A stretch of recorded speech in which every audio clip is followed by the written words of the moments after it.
शुक्लांबरधरं विष्णुं शशिवर्णं चतुर्भुजं प्रसन्नवदनं ध्यायेत् सर्वविघ्नोपशान्तयेत्। व्यासाय विष्णुरूपाय व्यासरूपाय विष्णवे नमो वै ब्रह्मनिधये वासिष्ठाय नमो नमः। विमलपटी कमलकुटी पुस्तकरुद्राक्षसस्तहस्तपुटी कामाक्षी पक्ष्मलाक्षी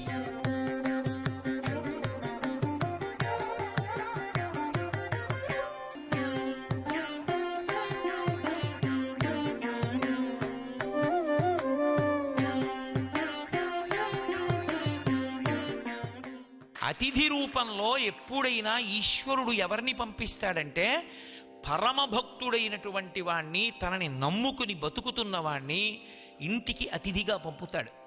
ఆ అతిథికి చేసిన మర్యాద చేత తాను ప్రీతి చెందుతాడు.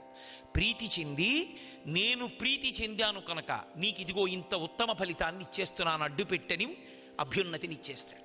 అందుకే భాగవతంలో దశమస్కంధంలో మహానుభావుడు ఆ నందుడు గర్గుడు వచ్చినప్పుడు అంటాడు, ఊరకరారు మహాత్ములు వారముల ఇండ్ల కడకు వచ్చుటలెల్లన్ కారణము మంగళములకు మీరొచ్చుట శుభము మాకు నిజము మహాత్మా అంటాడు. ఊరకరారు మహాత్ములు, ఆయనకేం కోరిక? ఆయన ఎందుకు వస్తాడు? ఆయనకేం పంచెల చాప్ మీద వెర్రా, ఎవరో పెట్టే అన్నం మీద వెర్రా? ఆయనకేం కోరిక లేదు. ఆయన అలా వచ్చేవాడు కాదు, ఉండేవాడు కాదు. కానీ ఆయన రావలసి వచ్చింది, ఉండవలసి వచ్చింది. దేని కొరకు? భగవత్కార్యం మీద ఉన్నాడు. లేదా అతిథిగా ఈశ్వరుడు అలా కూర్చోపెడతాడు చమత్కారంగా. అందుకే పూర్వం ఏ పుణ్యం ఎలా రక్షిస్తుందో ఎవరికీ తెలియదు. అసలు ఆ పుణ్యం జరిగిందని తెలియదు.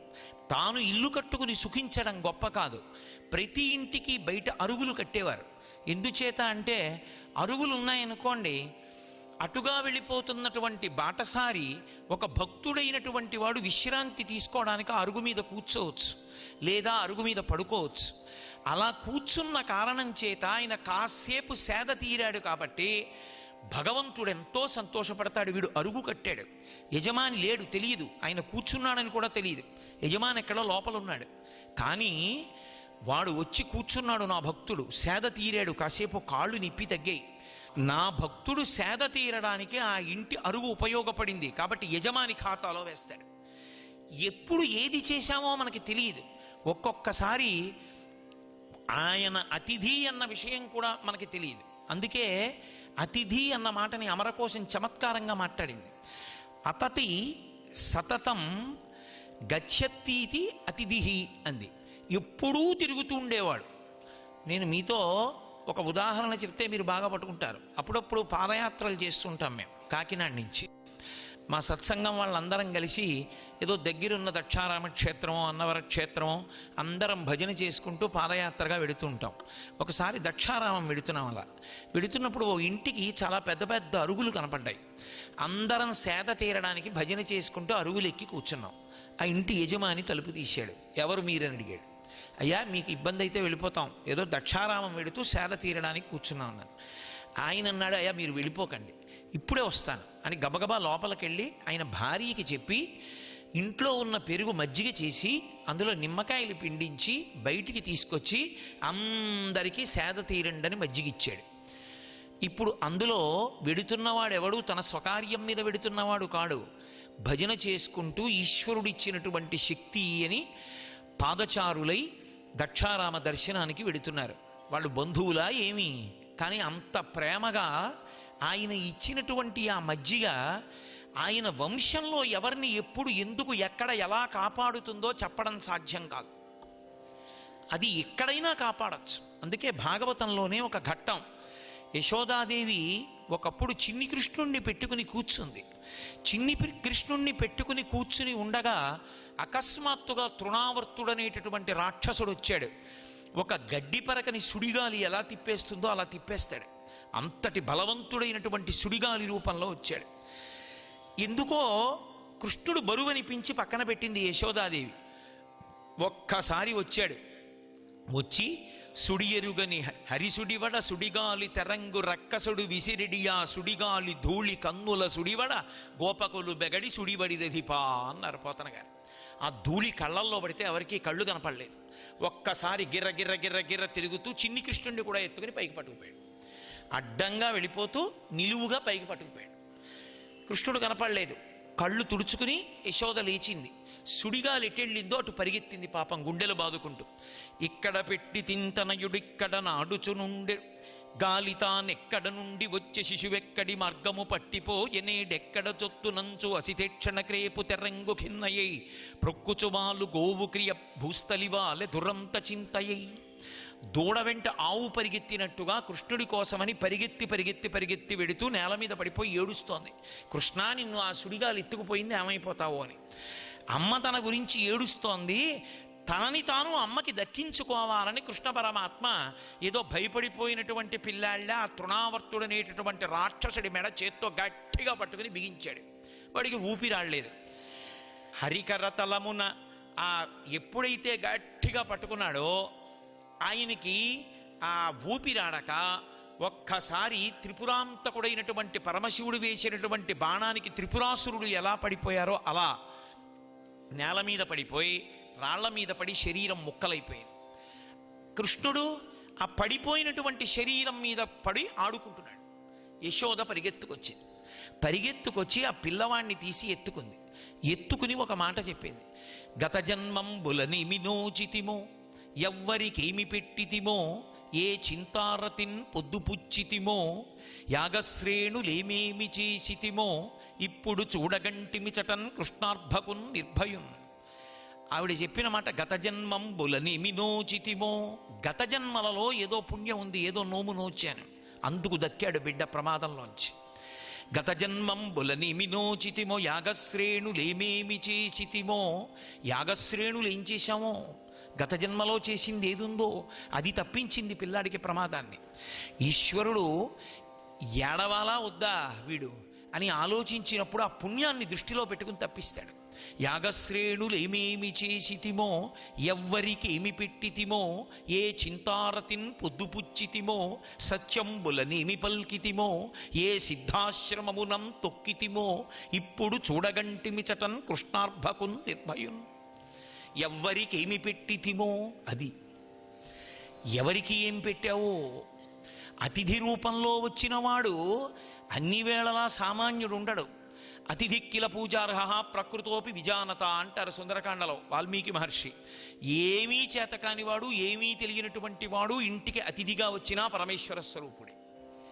అయినప్పుడు ప్రాజ్ఞుడు, శాస్త్రం చదువుకున్నటువంటి వాడు, పరమ భాగవతోత్తముడైనటువంటి వాడు, పాత్రత కలిగిన వాడు ఇంటి ముందుకొచ్చి నిలబడి ఆయన చేతిలో ఏదైనా పెట్టడం అంటే జన్మ జన్మాంతర సుకృతం ఉంటే తప్ప నీకు అటువంటి అతిథి దొరుకుతాడా?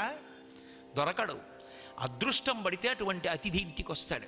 లేకపోతే ఎందుకు వస్తాడు? అసలు నీ దగ్గర ఎందుకు చేయి జాపుతాడు? నీ దగ్గర ఎందుకు స్వీకరిస్తాడు? ఆయన స్వీకరించడు. అటువంటి మహాత్ములు ఇంట్లోకి అడుగు పెట్టడం చాలు. కాబట్టి ఒక్కొక్కరి చేతిలో పెట్టినది అంత అదృష్టం అవుతుంది. శంకర భగవత్పాదుల యొక్క జీవితంలో ప్రథమ రచన కనకధారాస్తవం. కనకధారాస్తవం దీన్నే బయటపెట్టింది. ఒక వృద్ధ బ్రాహ్మణి, ఆమె పరమదరిద్రురాలు. ఈ జన్మలో భర్త పరమదరిద్రుడు. ఏకాదశి ఉపవాసం చేశారు. ఆ రోజు ద్వాదశి తిథి. ద్వాదశి నాడు పారణ చెయ్యాలి. ఎంత తొందరగా వీలైతే అంత తొందరగా ఉపవాస దీక్ష విరమించెయ్యాలి. సూర్యోదయం అవగానే అన్నం తినేయచ్చు ద్వాదశి నాడు, తప్పులేదు. కానీ ఉసిరికాయ మాత్రం తినాలి తప్పకుండా. ఉసిరికాయ పచ్చడి తినకుండా ద్వాదశి ఏకాదశి ఉపవాసాన్ని విరమణం చేయకూడదు. అందుకు ఆయన తెచ్చి ఓ ఉసిరికాయ ఉంచాడు. ఒకవేళ అన్నం దొరకకపోతే ఉసిరికాయ తిందామని. ఆ ఉసిరికాయ ఉంది. శంకరాచార్యుల వారు వచ్చారు. బ్రహ్మచారిగా ఉన్నారు, అప్పటికి వేదం చదువుకుంటున్నారు. శంకర భగవత్పాదులు వచ్చి బ్రహ్మచారి కనుక భవతి భిక్షాం దేహి అన్నారు. అసలు గృహస్థాశ్రమ ధర్మం ఏమిటి? ఒక బ్రహ్మచారి, ఒక సన్యాసి, వీళ్ళిద్దరూ వచ్చి భవతి భిక్షాం దేహి అంటే తప్పకుండా రక్షించాలి, వాళ్ళకి అన్నం పెట్టాలి.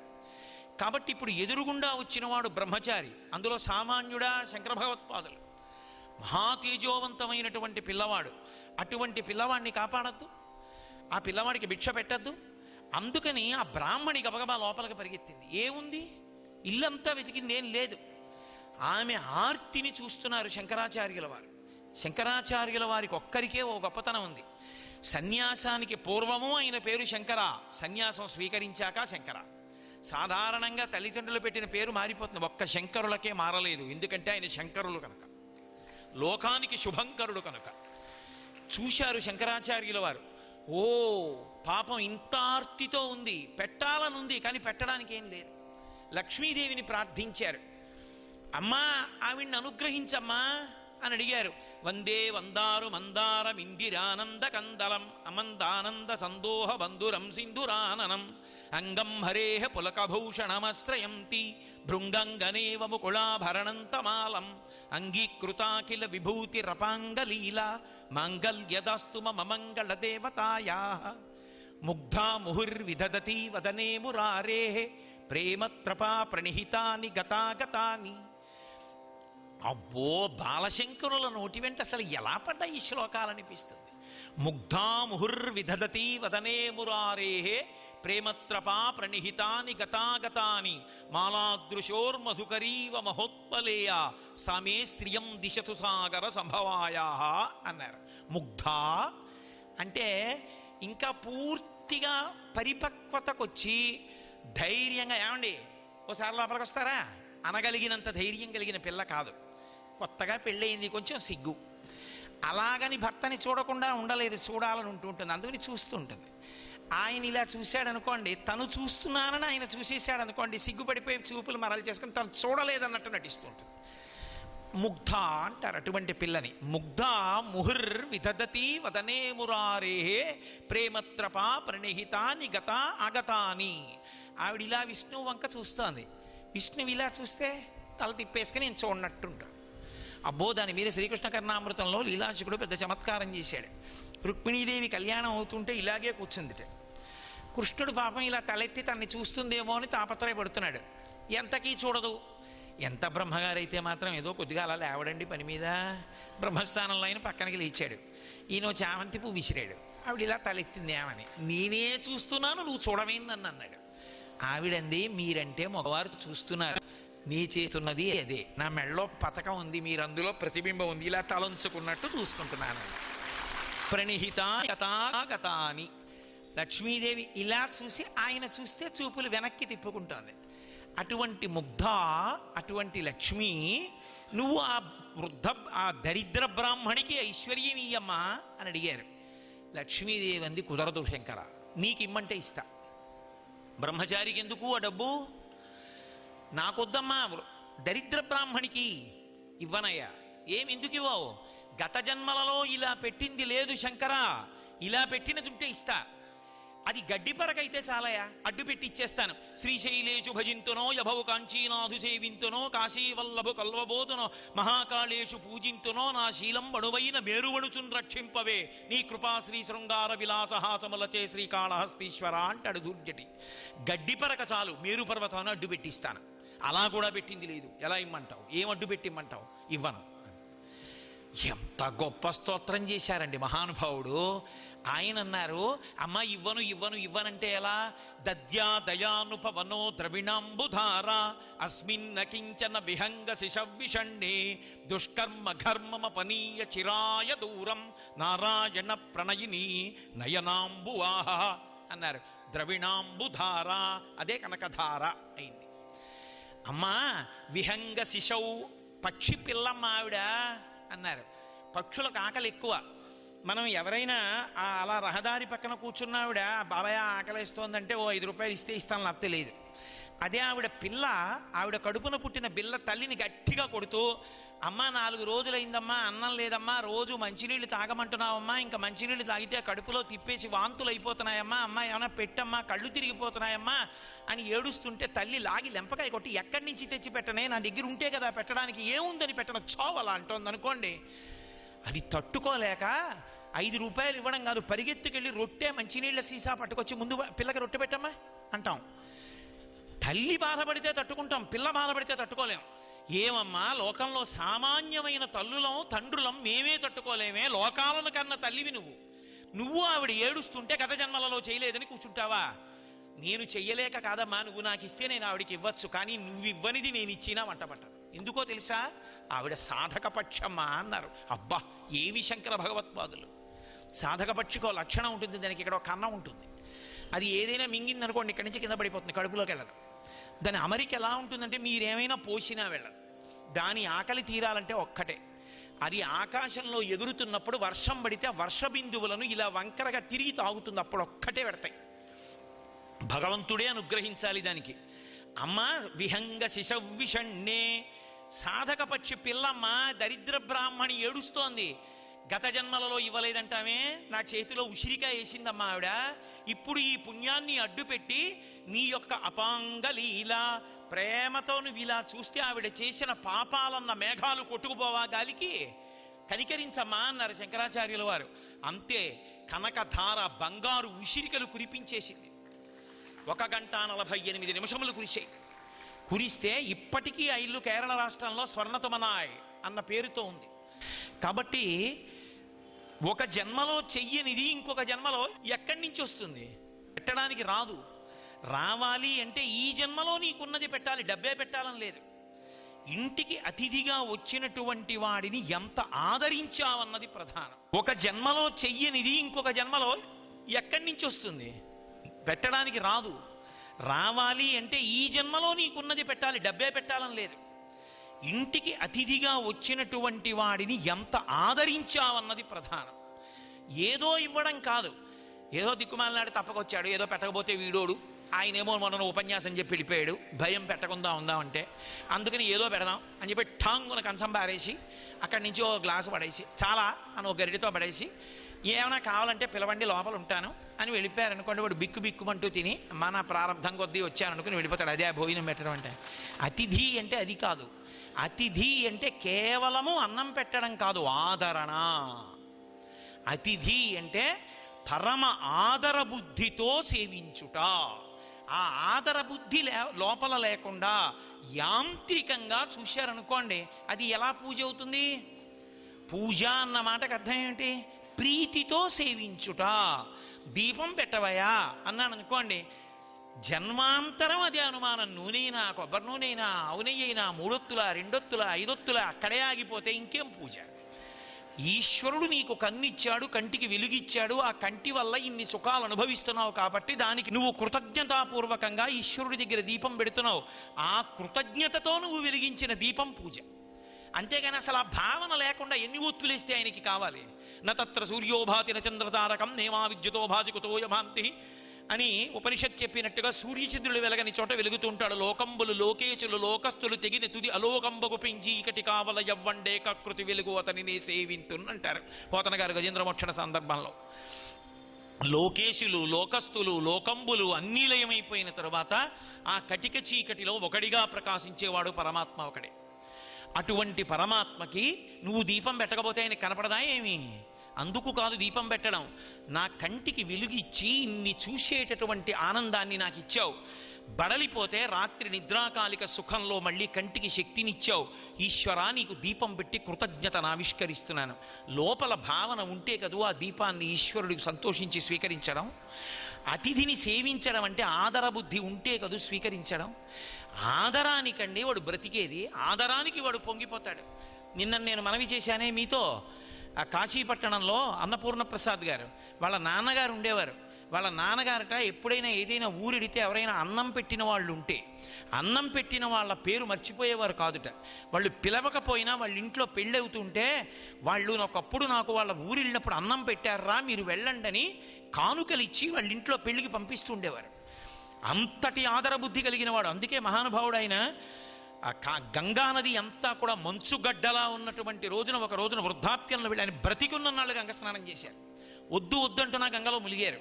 మునిగిక పైకి తేళ్ళ.